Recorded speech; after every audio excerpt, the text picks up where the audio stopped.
এই টেকনোলজি সায়েন্সের যুগে বর্তমান যুগে মানুষ এত ব্যস্ততা যে কোনো কিছুই করতে পারে না।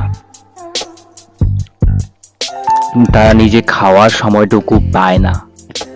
কিন্তু এই ব্যস্ততার যুগে আমরা নিজের স্পিরিচুয়ালিটি কিভাবে ফলো করব, সেই বিষয়টাই আর কি আজকে আমি আপনাদেরকে তুলে ধরবো যে এই ব্যস্ততার মাঝেও আমরা কিভাবে ভক্তি করব। তো ভগবান বলেছেন যে এই ব্যস্ততার মধ্যেও বলেছে যে শুধু জীবন ধারণের জন্য আমাদেরকে সঞ্চয় করা উচিত। তো আমরা যখন নিজের খাওয়ার জন্য 8 ঘন্টা সময় দিতে খাওয়ার জোগাড় করার জন্য 8 ঘন্টা সময় দিতে পারি, 8 ঘন্টা কেউ 12 ঘন্টা সময় দিই, কিন্তু ভগবানের জন্য কিন্তু আমরা সেই সময়টা দিই না। তো আমরা এত ব্যস্ত হয়ে গেছি যে এই টেকনোলজি সায়েন্সের যুগে খুবই মারাত্মক পর্যায়ে এসেছি। এই কলিযুগের মধ্যে এত উন্নত মানের প্রযুক্তি হয়ে গেছে যে আমরা এই জিনিসগুলাকে ব্যবহার করতে করতে তার মধ্যে মগ্ন হয়ে পড়েছি। তো এই বিষয়গুলা এত মারাত্মক হয়ে পড়েছে যে আমরা ভক্তিটাকে আমরা স্পিরিচুয়ালিটাকে আমরা কিছুই উপলব্ধি করতে পারছি না। কিন্তু উপলব্ধি করলেও সেগুলাকে ফলো করা এত কঠিন হয়ে পড়ছে যে আমরা নিজের ইন্দ্রিয় সংযম করতে পারছি না।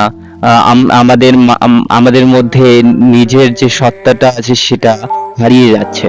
তো এই জিনিসটাই আমরা খুবই সুন্দরভাবে আমরা জানবো যে আমরা এই স্পিরিচুয়ালিটি আর হচ্ছে যে জড়জগৎ এবং আধ্যাত্মিক জগৎ কে কিভাবে ব্যালেন্স করব।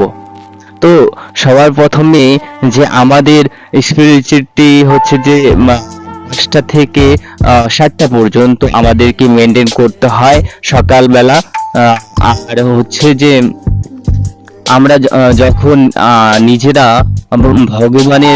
ভগবানের কথা, ভগবানের অর্চন, ভগবানের সেবাতে মগ্ন হওয়া এখনকার যুগের মানুষের পক্ষে খুবই অসম্ভব একটা কার্য হয়ে যাচ্ছে। কারণ এই জিনিসগুলা এতই মারাত্মক যে আমরা সেই জিনিসগুলাতে পড়ছি না, কারণ এতটাই কলিযুগের প্রভাব। আর তার মধ্যে টেকনোলজির উন্নত যে সবার প্রথমে আমরা কিন্তু মোবাইল দর্শন করছি। কিন্তু মোবাইল এমন একটা পর্যায়ে এসেছে যে আমরা মোবাইলকে ইউজ করছি, ব্যবহার করছি, সব সময় মোবাইলের মধ্যে পড়ে থাকছি। Facebook, WhatsApp, girlfriend, boyfriend, relationship, এই জিনিসগুলো ঘটে থাকছে। তো আমরা এই জিনিসগুলা থেকে কিভাবে যে আমাদের যে আধ্যাত্মিকতা, আমাদের যে ধর্মের যে আসল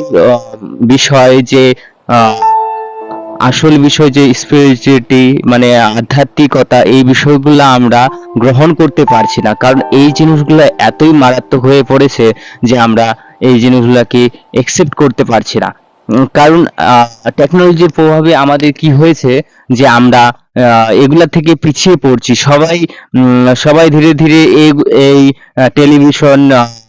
টেলিভিশন, মোবাইল, ফেসবুক, টুইটার, তারপর ইনস্টাগ্রামের মধ্যে ব্যস্ত হয়ে পড়েছে। কিন্তু এগুলার থেকেও আমরা কিভাবে ভগবত ভক্তি বা আধ্যাত্মিক নলেজের মাধ্যম দিয়ে আমরা আগেকার যে ভগবানের যে বিষয় আছে, আত্মা, soul, I am not of body, I am a soul, এই বিষয়টা যখন আমরা জানতে পারবো, এই জিনিসগুলাকে জেনে আমরা যখন নিজের পরমাত্মাকে বুঝতে পারবো যে আত্মাকে বোঝা সবার প্রথমে I am not of body, I am a soul, soul আছে তার মানে পরমাত্মা আছে, পরমাত্মা বিষয়টাকে আমাদেরকে সবার প্রথমে জানতে হবে।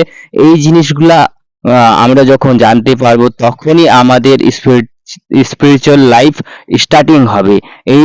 এই বিষয়টা হচ্ছে যে সব থেকে গুরুত্বপূর্ণ বিষয়।